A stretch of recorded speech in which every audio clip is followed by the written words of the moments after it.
For some reason, the fall season always makes me want to read books that keep me up at night, and recently I just read a few of them that were really good that I can't stop thinking about, so I feel like I need to share. And before you freak out, no, these books aren't considered horror or they're not full of gore. They're just books that left me with an eerie feeling, but it was really enjoyable. I loved the writing. I felt like everything was super detailed and the story was really fun to follow. The first one up is Salem's Lot by Stephen King. Now, this is a book we recently read in my 24-hour reading blog, and this is a long one. I am not going to lie to you. It is not for the faint of heart because it's 668 pages. So you really need to be committed to the story. Now, the story in question follows Ben Mears. He's a guy returning back to Jerusalem's Lot in the hopes of writing a book about the Marstein house, which is a large mansion in the middle of town that's been long speculated to have really horrible things happen in that house. But when two young boys go into the woods and only one returns alive, Mears realizes that something is going on in this town, something that he can't even fathom, that shouldn't even be real. And it takes him and a group of some of his friends to contain this evil that's spreading throughout his hometown. Now, I'm not gonna lie to you, 668 pages is a huge commitment, so I understand if you're not willing to get through the hump of the first half, because the first half of the book,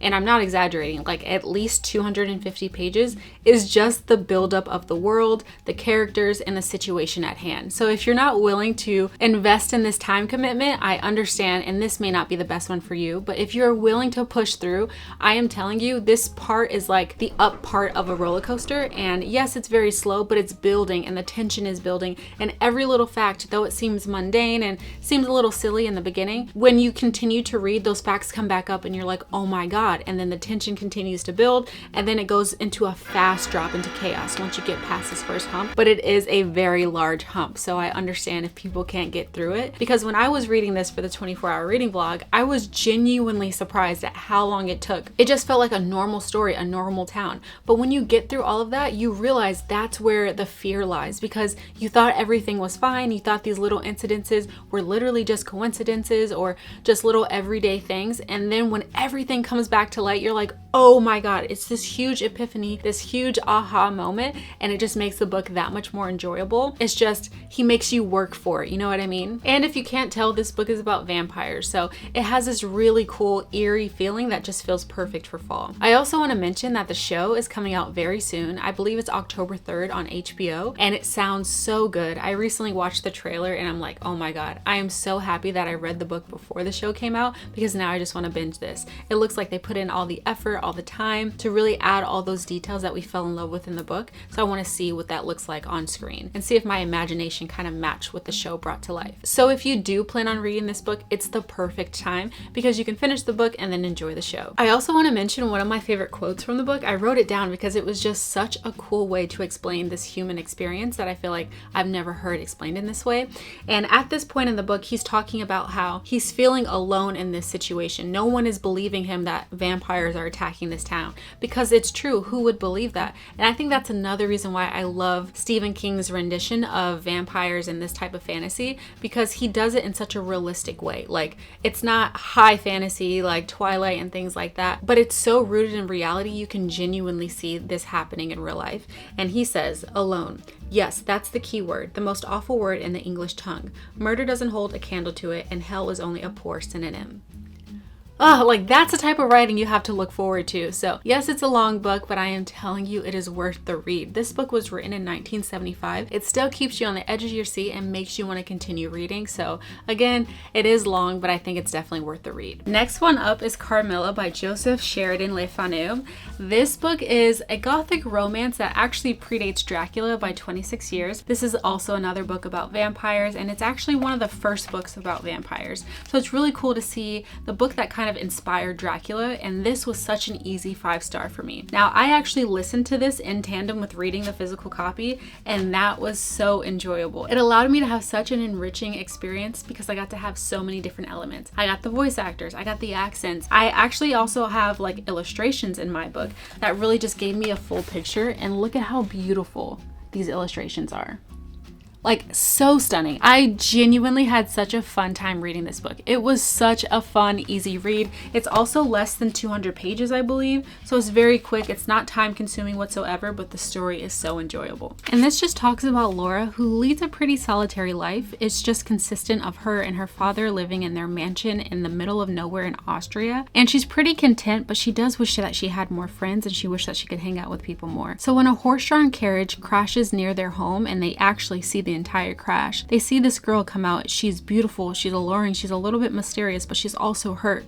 And her name is Carmilla. And her mother, who's in a hurry, decides that she needs to leave Carmilla with them, if they will allow it, for a few months until she's able to come back and retrieve her. And so Carmilla ends up living with Laura and her father. And for a while, everything is okay. It was a little bit of a rocky start, as you can imagine, but after that, they became really close friends until Laura started acting very strange. All the while, though, not only is Laura frightened by Carmilla's weird and random outbursts and her strange behavior, but she also notices that her health is quickly deteriorating and no one knows why. It is just such a fun and gothic, almost very like dark book, but it's written in a way where it's alluring and it's enjoyable and it's very like romantic too. It's just so pretty. It definitely reminds me of a Tim Burton film, but I think that the next book that we're going to talk about reminds me of a Tim Burton film way more. But this was definitely something that I absolutely loved. It was so fun to read, and I just cannot get over the illustrations. Like, what the heck? This is so beautiful. I love art like this. It just made the whole story so much better because I got to see like what those characters would look like in real life.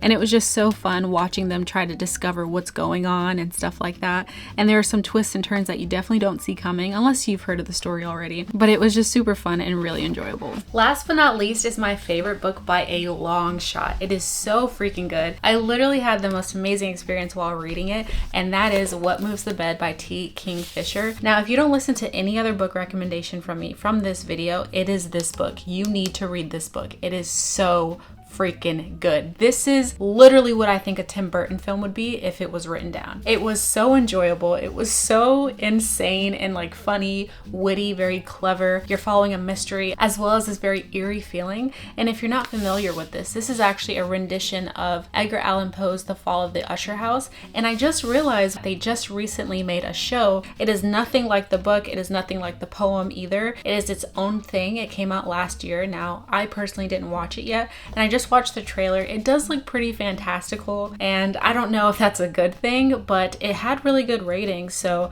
I don't know if you've watched it. I don't know if it's worth it, but maybe after reading this and maybe the original, you can watch the show as well. There's only one season so far, but I do believe they're going to make a second season. And even though all three of these versions are a little bit different, they all have the same premise. Now, this book in particular is about this soldier. His name is Alex Easton. He gets a letter from his friend Roderick Usher that his sister Madeline Usher is gravely ill. They don't think that she's going to make it, and he needs to come by and say goodbye basically before she passes away. So he rushes over to the Usher house, which is in the middle of nowhere in this small country by a very strange lake. And when he gets there, he realizes things are not as they seem. What he finds is a nightmare of fungal growths that are changing the wildlife, changing the people around them, as well as this pulsating lake. And through his time there, he realizes that not only is Madeline gravely ill, but she's also sleepwalking, she's doing very strange things, and Roderick is not who he used to be either. He has this very mysterious case of the nerves. He's so jittery, he can't sit down for a long time.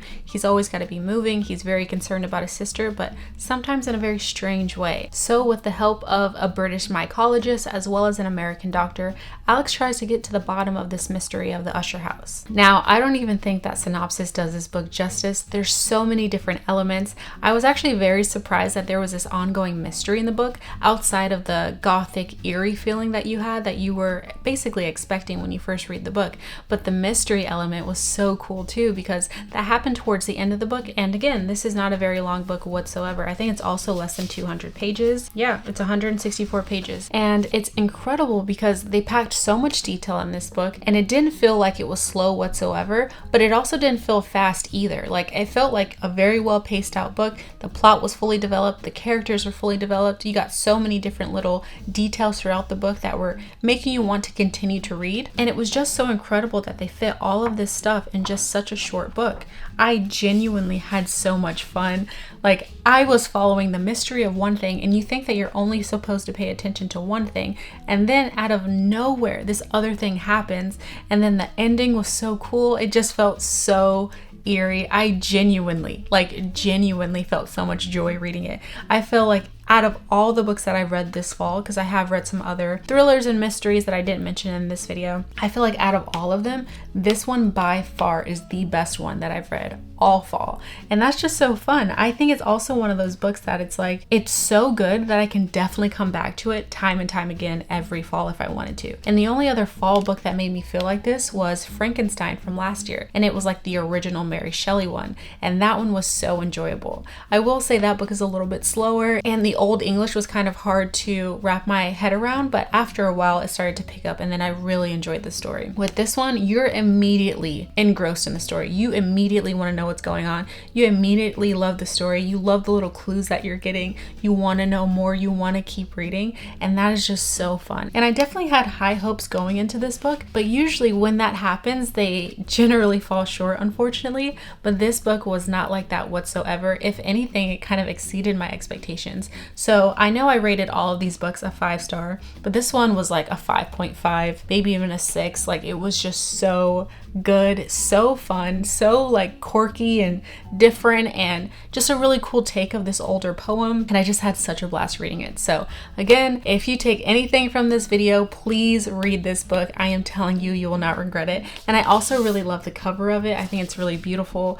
My brother was asking me the other day, why do I keep saying that this cover is beautiful when it's kind of actually disgusting? But I just think that the detail is cool. Like, I don't know, it gives off the fall spooky vibes that you're looking for. And then when you read the story is just as good as the beautiful cover. And I don't know, I'm just obsessed. I'm obsessed with this. I looked up this author as well. I saw that she had some other books. One of her other popular books is called Nettle and Bone, I believe. And that is something I want to read this fall as well. I definitely want to read more of her backlist if the next book that I read by her is really good. And of course, that's going to be Nettle and Bone. I just love finding new authors just to pour my time into, read all of their backlist, and find some more people that I'm genuinely in love with. And she is definitely possibly one of those. Now that's all for this video. Let me know in the comments below if there are any books that you want me to read for this fall, or any spooky or creepy books that you feel like anyone else would enjoy. Please leave them in the comments below so that we can all add entirely too many books to our TBR list.